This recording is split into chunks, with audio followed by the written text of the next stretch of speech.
बारामती विधानसभा पोटनिवडणुकीत उपमुख्यमंत्री सुनेत्रा पवार विजयी। सुनेत्रा पवार 2,18,930 मतांनी विजयी।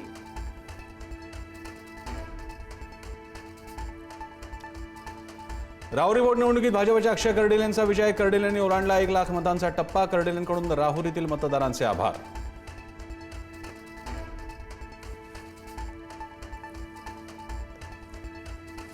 कलांनुसार 3 राज्यांमध्ये मोठा उलटफेर होण्याची शक्यता। पश्चिम बंगाल, तामिळनाडू आणि केरळमध्ये सत्तांतर होणार, तर पश्चिम बंगाल आणि पुदुचेरीमध्ये प्रथमच भाजपची सत्ता येण्याची शक्यता। पश्चिम बंगालमध्ये परिवर्तन होबे। ममता दीदींचं स्वप्न भंगलंय। भाजपला ऐतिहासिक बहुमत। इतिहासात पहिल्यांदाच पश्चिम बंगालमध्ये भाजपची सत्ता।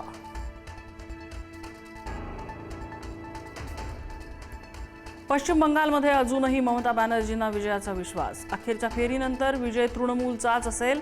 शेवटच्या क्षणी निकाल बदलणार, ममता बॅनर्जींचा दावा।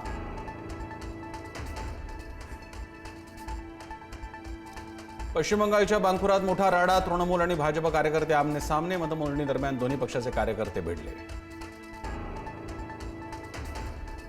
पश्चिम बंगालच्या आसनसोल मतदारसंघात राडा। भाजप आणि तृणमूलच्या कार्यकर्त्यांमध्ये हाणामारी, खुर्च्यांचीही तोडफोड।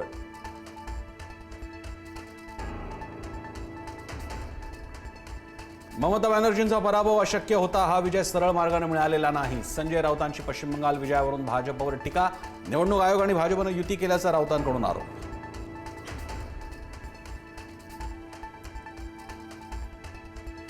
पश्चिम बंगालमध्ये भाजपची दमदार मुसंडी। कोल्हापूरसह राज्यभरात भाजप कार्यकर्त्यांचा राडा। भाजपकडून ऐतिहासिक विजय साजरा।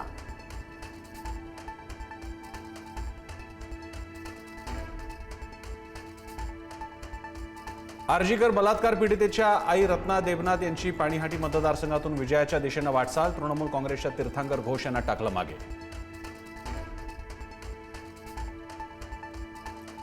अभिनयाचं क्षेत्र सोडून राजकारणाची वाट धरलेल्या थलपती विजयची ऐतिहासिक कामगिरी। द्रमुक आणि अण्णा द्रमुकला मागे सोडत गाठलं शतक। तामिळनाडूत सत्ता बदलाची वाटचाल।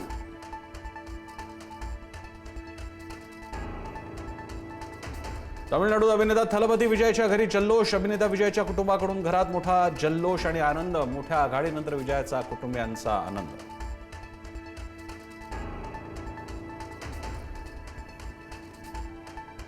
देशातून डावे हद्दपार होणार। केरळमध्ये काँग्रेस प्रणित UDFची आघाडी।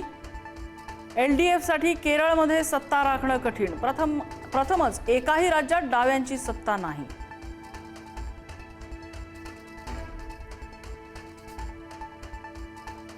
आसाममध्ये भाजपनं गाठला बहुमताचा आकडा। 126 पैकी 98 जागांवर भाजपला आघाडी। आसाममध्ये सत्ता कायम राखण्यात भाजपला यश। आसाममधून काँग्रेसच्या गौरव गोगोईंचा पराभव। भाजपच्या हितेंद्रनाथ गोस्वामींकडून गोगोई पराभूत। आसाममध्ये भाजपचा बोलबाला, काँग्रेसला मोठा झटका।